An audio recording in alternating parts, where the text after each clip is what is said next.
Trump et Poutine, en fait, veulent plutôt à la tête de l'Ukraine quelqu'un qui sera arrangeant, disons. Ouais. Poutine le veut depuis 2000. Ouais. Hein. Non, mais Il a assassiné un candidat, enfin bon, là, c'est pas prouvé, un candidat à la présidentielle de 2004. Il a essayé d'assassiner un deuxième candidat qui n'était pas pro-russe en 2004. Ça a donné lieu à des protestations de masse qui ont duré 3 mois. Ensuite, on a refait le tour. Est-ce qu'il y a un nom qui filtre ? Il y a un profil type que Vladimir Poutine rêverait de voir à la tête de l'Ukraine ? Medvedchuk.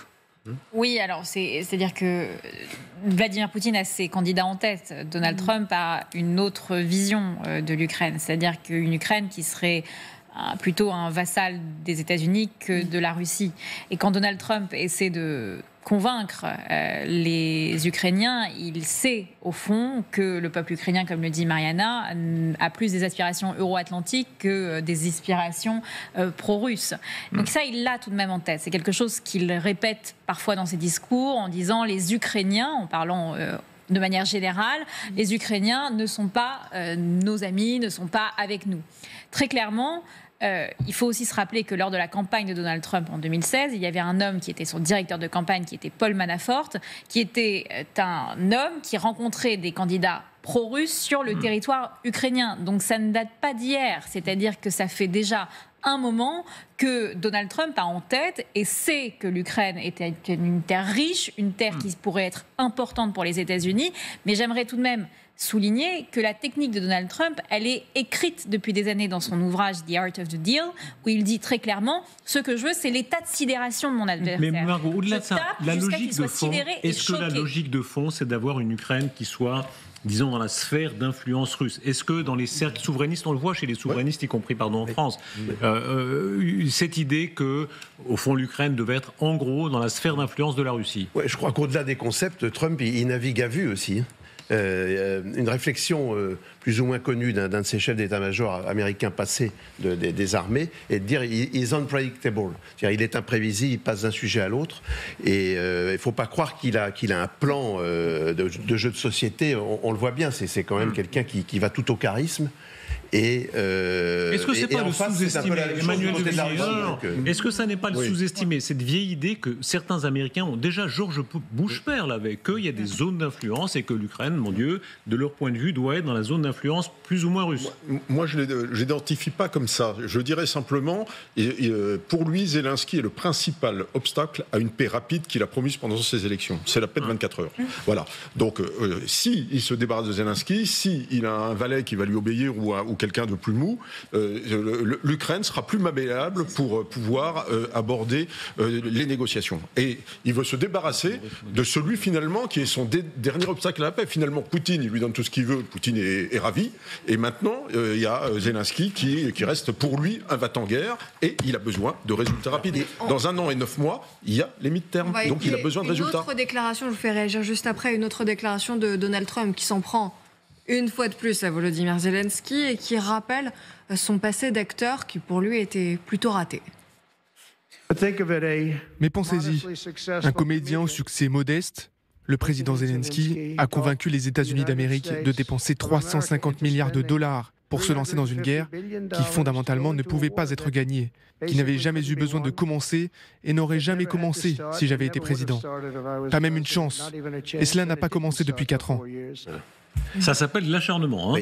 Oui, mais il lui impute une partie de la survenance de la guerre, même si la responsabilité est russe, évidemment, dans l'invasion. Il lui impute une partie du management du Donbass, etc. Et il considère que Zelensky aussi, dans le management de la guerre, n'est pas tout blanc. Toute vérité n'est pas bonne à dire, mais il commence à parler des flux financiers. Et on peut imaginer, je crois que le secrétaire d'État américain au Trésor s'est rendu à Kiev, on peut imaginer qu'il a des biscuits. Donc il ne faut pas croire que c'est du bluff, il va monter en puissance. Et certainement que certaines informations peuvent être très déstabilisantes mises au jour. Est-ce que c'est sous-estimé Zelensky? Regardez cette archive, c'est vraiment un bijou d'archive. Il faut la regarder. Comme ça a été plusieurs fois copié, c'est un peu flou, mais il faut vraiment bien la regarder. C'est le Nouvel An 2013 à Moscou. Et à l'époque, Volodymyr Zelensky n'est pas un artiste raté, c'est un très grand artiste de la télévision russe.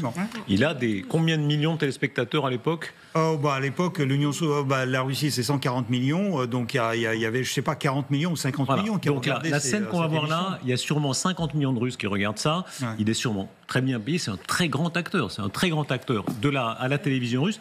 Et ça montre qu'il connaît son adversaire, puisqu'on va voir, y compris dans cette séquence, Soloviev, qui est évidemment le propagandiste aujourd'hui du Kremlin. Je rappelle, c'est en 2013, juste avant l'invasion de la Crimée.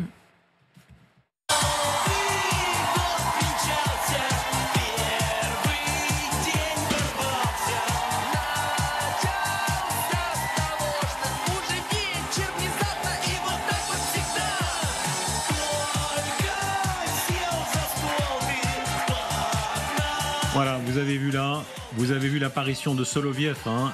Cette archive, elle est extrêmement parlante parce que c'est toujours bien de connaître son adversaire. Il connaît les Russes, il les connaît à fond. Hein.